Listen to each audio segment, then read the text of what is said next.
সরকার সরকারি কর্মকর্তা কর্মচারীদের জন্য কতগুলো 20 তলা 10 তলা বিল্ডিং বানিয়েছে।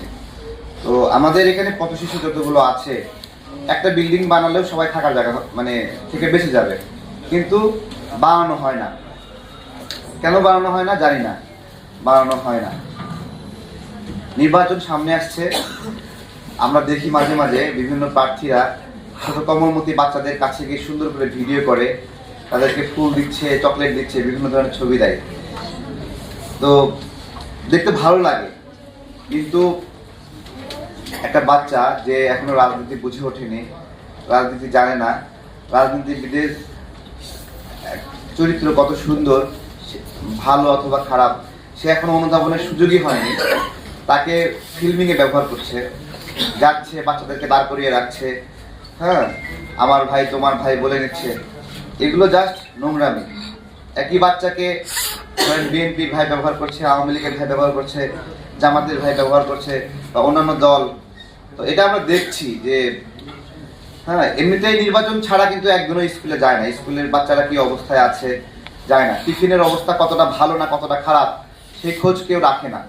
হ্যাঁ, সিঙ্গারা দিচ্ছে, সিঙ্গারার ভিতরে কোনো প্রোটিন আছে কিনা, অথবা শুধুমাত্র আটা আর আলু মিক্স করে দিয়ে দিচ্ছে কিনা সিঙ্গারা, এগুলো বিষয়ে কোনো খোঁজ খবর রাখে না।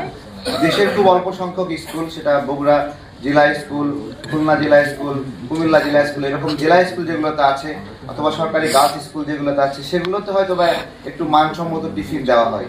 কিন্তু বাংলাদেশের অধিকাংশ স্কুলগুলোতে আমাদের বাচ্চাদের জন্য কতটুকু আঞ্জাম আছে সেটা আপনারা জানেন। বেশি কথা বলবো না। আমাদের শিক্ষকরা গত কিছুদিন যাবৎ আন্দোলন করছিলেন বেতন বৃদ্ধি করার জন্য। তো শিক্ষকরা বেতন একটু বেশি পেলে আমাদের কি লস, তাই না? আমাদের ট্যাক্স থেকে ভ্যাট থেকে একটু যাবে, সেটা আমাদের প্রশ্ন না। বিবিসি নিউজ করেছিল, নিউজের সূত্র হলো ইউনিসেফের একটা ডকুমেন্টস, সেটি আমাদের প্রাইমারি শেষে 65% শিক্ষার্থী বাংলা রিডিং করতে পারে না। 65%। এটা 2 দফা তদন্ত হয়েছিল। প্রথম দফা অন্য একটা আন্তর্জাতিক সংগঠন করেছিল, সরকার সেটাকে রিফিউজ করার পরে ইউনেস্কো থেকে সেটা করা হয়েছে, ইউনিসেফ থেকে সম্মত করা হয়েছিল। সেটা বিবিসিতে নিউজ হয়েছিল, সারা দেশে নিউজ হয়েছিল। আমার কথা, আমাদের স্যাররা আন্দোলন করছেন, সংগ্রাম করছেন, বেতন বৃদ্ধি করবেন। তো যারা বেতন দেবে তাদেরকে তো একটু খুশি করতে হবে। খুশি করা ছাড়া বেতন নিলে বেতন হালাল হবে নাকি? তো ধন্যবাদ। আমি এই বিষয়টাতে অনেক বেশি স্টাডি করিনি। সামনে নির্বাচন আসছে, এই নির্বাচনে আমি একদমই চাই না আমাদের কোমলমতি বাচ্চাদেরকে ব্যবহার করে করে ছবি তুলবে, তাদেরকে ব্যবহার করে মহামানব হওয়ার চেষ্টা করবে। তো এইটা সবাই বিবেচনা করেন কারা এটা করছে। যারা এটা করছে তারা নিছক ধান্দাবাজ ধরে নেবেন। 10 বছর 20 বছরে নির্বাচনে যাওয়ার কোনো খবর, মানে শিশুদের কাছে যাওয়ার কোনো খোঁজ নাই, এখন এসে এগুলো করছে। আমাদের যে স্কুলগুলো আছে, যে কলেজগুলো আছে, এগুলো যে শিক্ষা ব্যবস্থাপনা, আমাদের যে সকল রাজনীতিবিদরা আছে সে সকল রাজনীতিবিদরা কখনো এই শিক্ষা ব্যবস্থার মধ্যে কখনো ঢুকে না। যদি ঢুকতো তাহলে এখানে বিভৎস আচরণ দেখতে পারতো।